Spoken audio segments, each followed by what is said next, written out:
ایک چھوٹے سے گاؤں میں ایان نامی ایک نیک دل لڑکا اپنی ماں کے ساتھ رہتا تھا۔ اگرچہ وہ غریب تھے لیکن ایان ہمیشہ دوسروں کی مدد کرتا تھا۔ ایک شام جب وہ گھر جا رہا تھا اس نے ایک بوڑھے شخص کو سردی میں کانپتے دیکھا۔ ایان نے فوراً اپنی چادر اتاری اور اسے بوڑھے آدمی پر ڈال دی۔ بوڑھے آدمی نے مسکرا کر کہا، بیٹا اللہ تمہیں برکت دے۔ ایان کے دل میں خوشی کی ایک لہر دوڑ گئی اور وہ گھر چلا گیا، زیادہ نہیں سوچا۔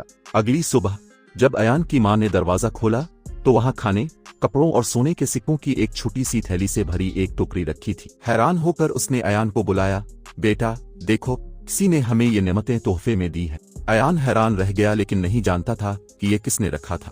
اس رات اس نے دعا کی اور اللہ کا شکر ادا کیا۔ چند دن بعد اس نے دوبارہ اسی بوڑھے شخص کو صحت مند اور مسکراتے ہوئے دیکھا۔ تمہاری نیکی میرے لیے ایک تحفہ تھی، اللہ نے اسے تمہارے لیے بڑھا دیا۔ ایان نے سیکھا کہ جب ہم خلوص سے دیتے ہیں تو اللہ ہمیں حیرت انگیز طریقوں سے نوازتا ہے۔ اس دن کے بعد وہ ہمیشہ دوسروں کی مدد کرتا رہا اور اللہ کی برکتوں پر بھروسہ رکھا۔ جو بھی نیکی کرے اللہ اسے کئی گنا بڑھا دیتا ہے۔